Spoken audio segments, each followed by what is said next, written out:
How to approximate.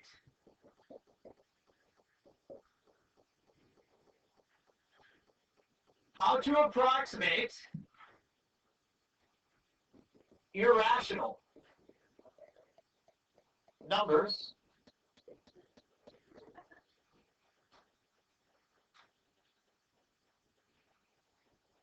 or zeros.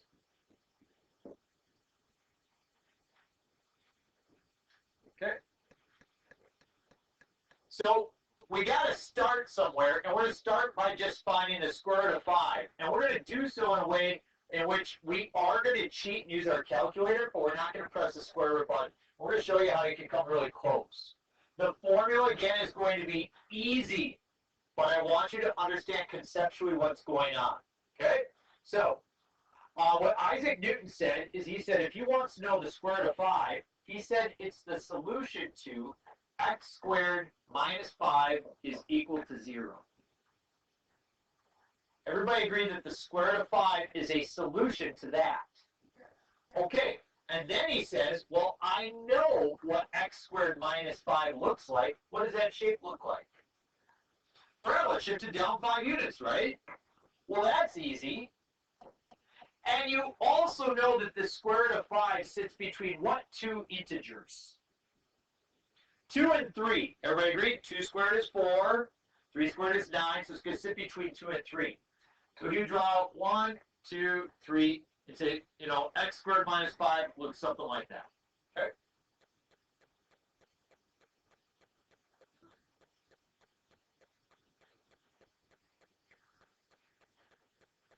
He said, I don't know the square root of 5, so I'm going to guess.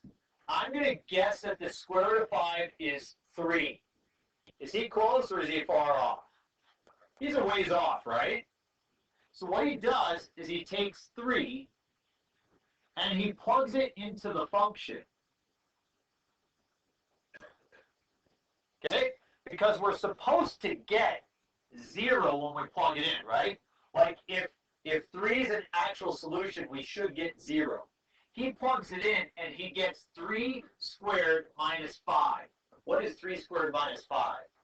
He gets 4. And because he gets 4, he sees, I'm a ways off. But at least he knows that this spot has a height of 4. In fact, it goes through a coordinate. What was the x value that we plugged in? We plugged in 3, and we got out 4. Is everybody with me so far? Because his genius is in this next spot.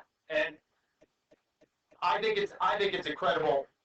Try to lean in and see what's so remarkable about it as well. He said, I want to get closer to that point. So what I'm going to do is I'm going to take that spot and I'm going to draw a line that is what? Tangent. I'm going to try to do this better.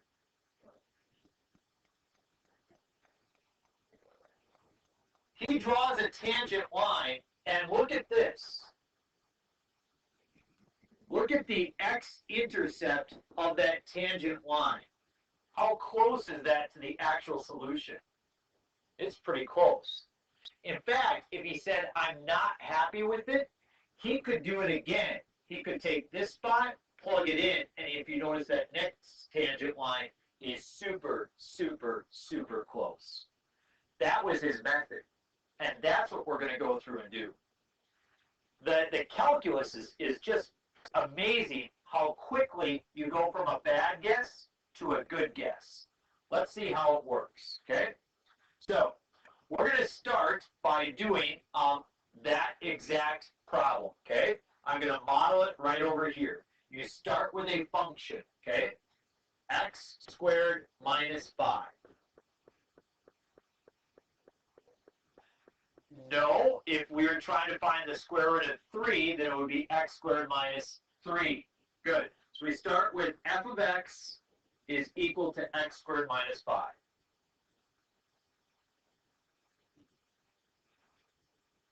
We make a guess. What was Newton's guess? He's guessing 3.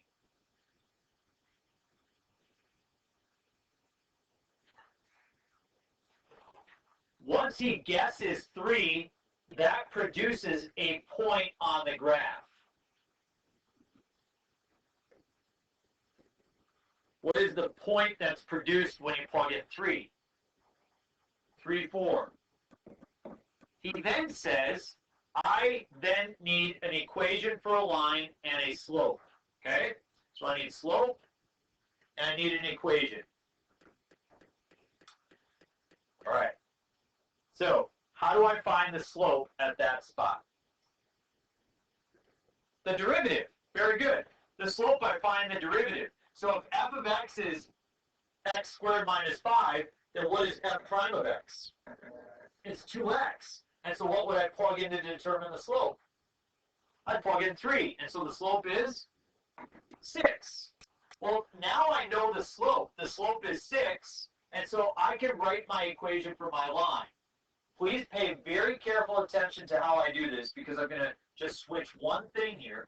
Why am I? Go ahead. Because that's how you find the slope at a curve. You find the derivative and then you plug in that point. Y minus y1 is equal to m times x minus x1. Okay? So I'm actually going to start on the right side here. What's my slope? 6. So it'll be times x minus what? X minus 3. Everybody good with that? Okay, now what I want you to understand is that what we really want to find is the spot where it crosses the x-axis or the x-intercept. So when it crosses the x-axis, we know the y value is equal to 0. Do you see that? So I'm going to plug 0 in for y, and for y sub 1, I plug in 4. See how just plugging in 0 for y is going to allow me to find the new guess? So I can find x represents my new guess right there. That's my new guess. We said 3 was bad. We're going to come up with a new one. Okay? So I get negative 4 is equal to 6x. Whoop, I'm sorry about that. I'm going to solve. I'm going to try to model this exactly. So I'm going to divide both sides by 6. And I get negative 2/3 is equal to x minus 3. Now what do I do to both sides? I add 3, and I get 3 minus 2/3 is equal to x, or 2 1/3, right? Or 7/3 is my new guess. So Newton tried by starting by plugging in 3. Turns out that 7/3 is a better option. I'm going to take 7 divided by 3, and I'm going to square that and see if I get closer to 5. Still a little ways away, right? But a lot closer, right? If you would do it again, it would become extremely close. So let's model the formula. You need a function, f of x.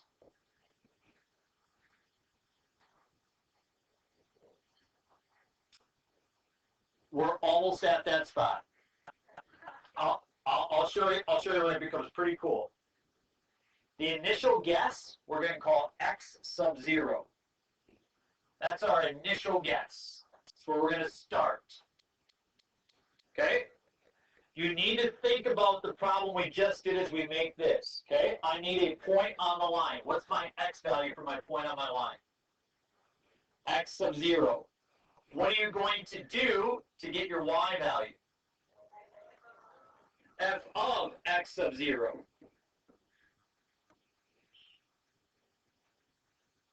See that? What did we do to find the slope? You took the derivative. So you did f prime of x sub 0.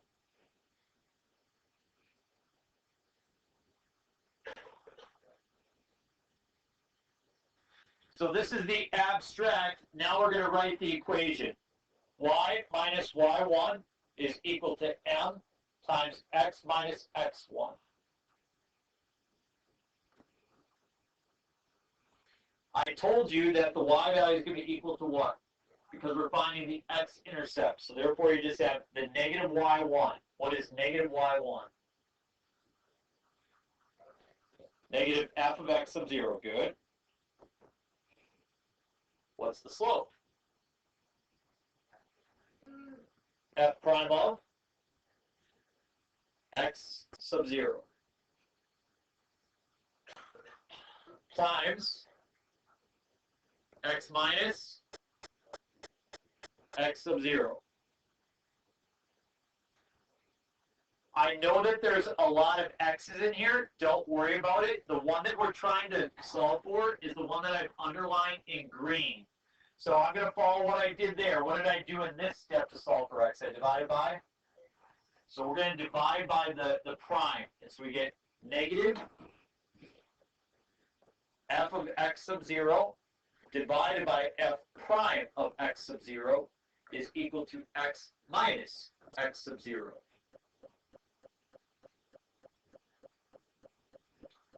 What is the last thing you do to solve? Add, and you get this beautiful formula.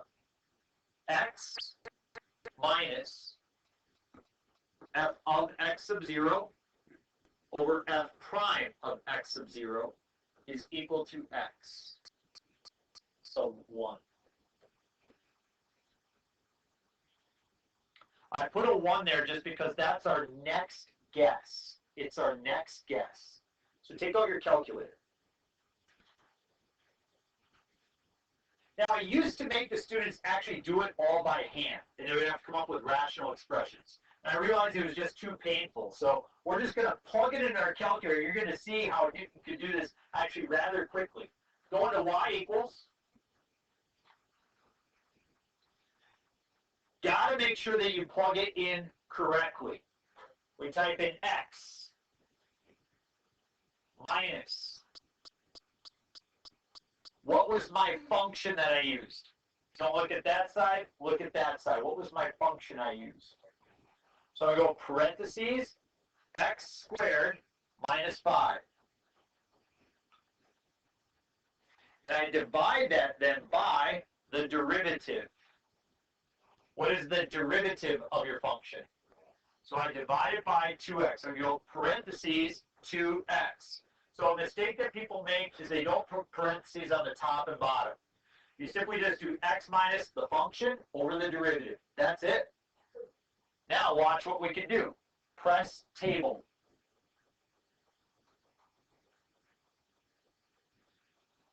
What was Newton's first guess?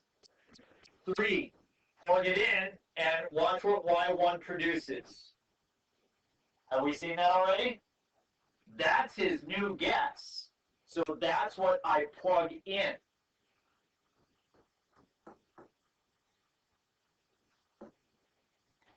I press enter.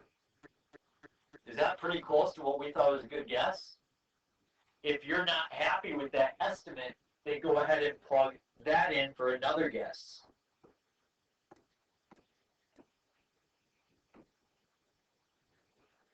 Is that pretty close?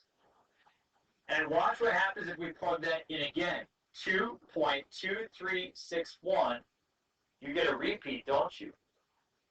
That's because 2.2361 is about exactly what the square root of 5 is, isn't it? You press square root of 5, and how does your calculator come up with those type of values? Well, folks, this is what's plugged into your calculator.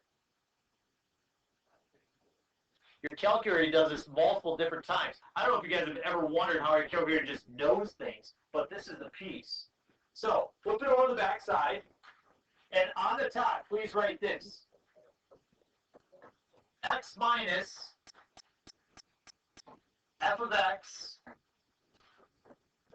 over f prime of x. Okay? You need two things. You need to start with a function, and you need to start with a derivative. Okay? Go ahead, see if you can come up with a function and a derivative. Take 45 seconds, come up with those two things. Go. Yep.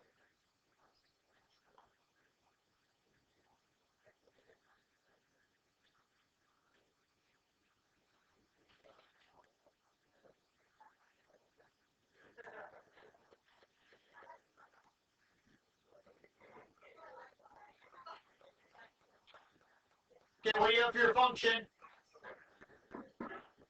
We have to F prime 2x. So therefore, Newton's method is going to look like this. X minus f of x over f prime of x. What do you guesstimate the square root of 7 to be? What do you want? Let's do it together as a class. What do you want your first guess to be? What do you want your initial guess to be? 2.5? Fine, 2.5. So what I want you to do right now is see if you can plug in Newton's method in your calculator. We're going to start with 2.5, and I want you to write down then we got x of 0, then we'll have x of 1, x of 2, and x of 3. I want you to write down the guesses that come after that, so you have a total of 4. Go ahead, see if you can come up with them. So see how square root of 7 is a solution to x squared minus 7?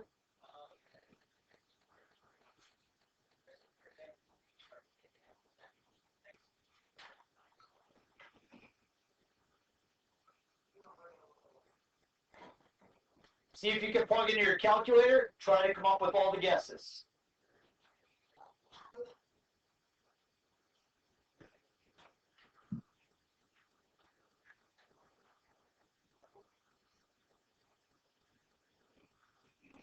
Good job. 20 more seconds. 35 more seconds.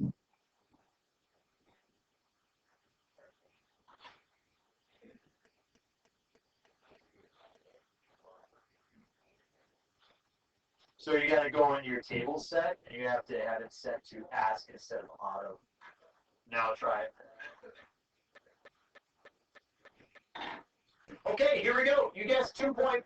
What did it spit out?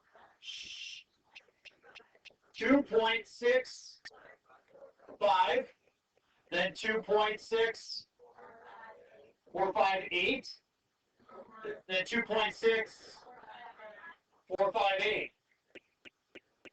So when it repeated itself, you know that it's pretty close, right? In fact,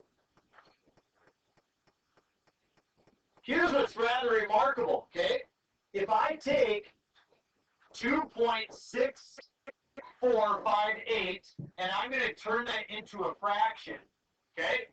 It turns out that so this is what Isaac Newton would have come up with. He would have come up with 13,229 over 5,000. That's really, really close to the square root of 7. Like, well, how close is it? Let's try it. 13,229 divided by 5,000. And if I check the square root of 7, how about that? Are those close? Yeah. You try the next one. Go. I don't care what your guess is. You guys all try it on your own.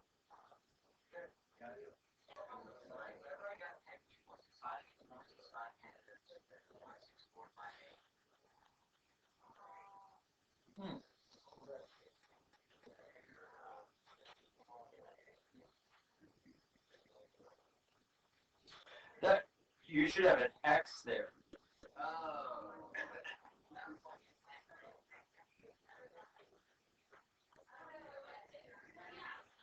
Good.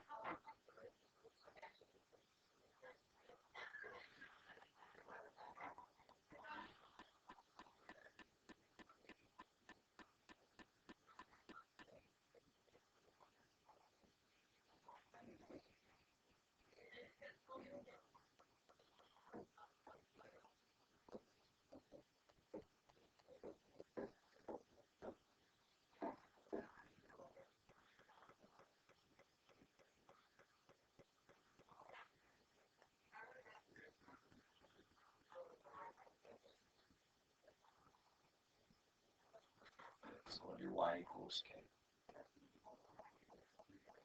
3x squared, right? That's the derivative of x cubed.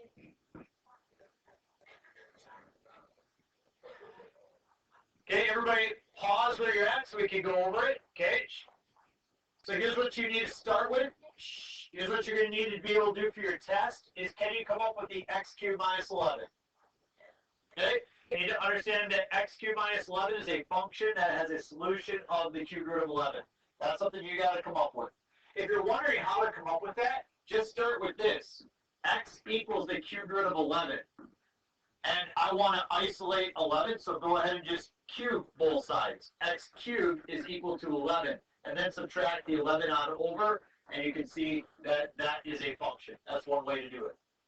The derivative is 3x squared. That's what I should type in my calculator. A couple people typed in something incorrectly, and they knew because it wasn't giving them a repeating result. If you're coming up with a negative number, you know that you typed something in incorrectly. So we're going to try it. I'm going to go to my table, and what I'm going to type in is I'm going to type in a guess of 2. And so my output was then 2.25. So now I type in 2.25, and I get 2.2243. Now I type in 2.2243, and I get 2.224. And if you try 2.224, I continue to get that same result. Notice on your calculator this feature, if you go over and highlight the number, it will actually show you that repeating decimal as well. So if you want to expand it further, I suppose 2.22398 would be accurate. How did I get what? Which part?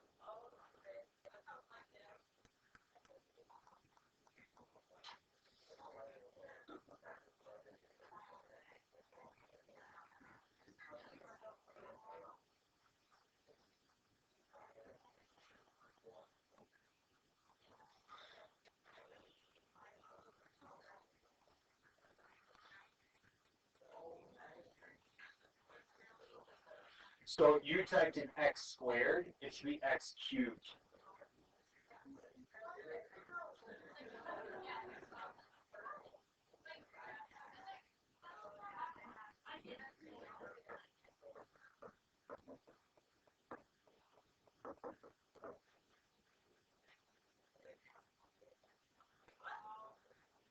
So I'm looking for a cubed root.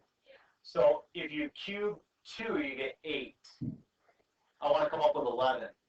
If you cube 3, you get 27. So I know that the answer is between 2 and 3. So I just guessed 2. Okay, before I get you to your assignment, folks, we can focus up here real quick, okay? One last piece I want to show you is Whitney had a good question. She says, so what if we make a different guess, okay? Suppose that somebody makes a mistake and they guess, let's say they guess 4. Is 4 a ways off? Yeah, it's a heck of a ways off. Watch what happens if we guess 4, okay? This is kind of interesting. We guess 4, we get 2.8958. 2.8958, and I guess that. Is it bringing me closer to the 2.2? Yeah, it just might take a little bit longer, but it's bringing me closer. You get my point? Yeah. So that's kind of neat that way. Okay, take out your homework, and I'll show you what you should do.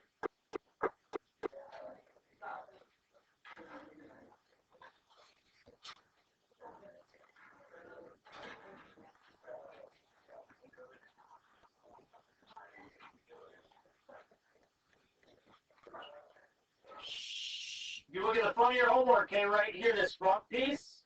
This is just practicing exactly what we did. We did the square root of 5, and we did the cube root of 11. Here are some numbers. Write the function, okay? Write the derivative, and then make a guess. In order to ensure that we have the same answers on the test, I will be telling you what your initial guess is. You see what I'm saying? Okay. What? Sounds good. All right.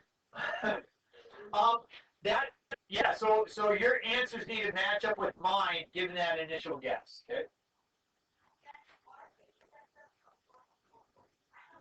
Yes. Right now I don't have that attached. I decided to not print it off because we might cross it off depending on the number of days that we get. So we lost last Friday due to a snow day, and who knows what will happen tomorrow. Ella says that snow calculator is never wrong.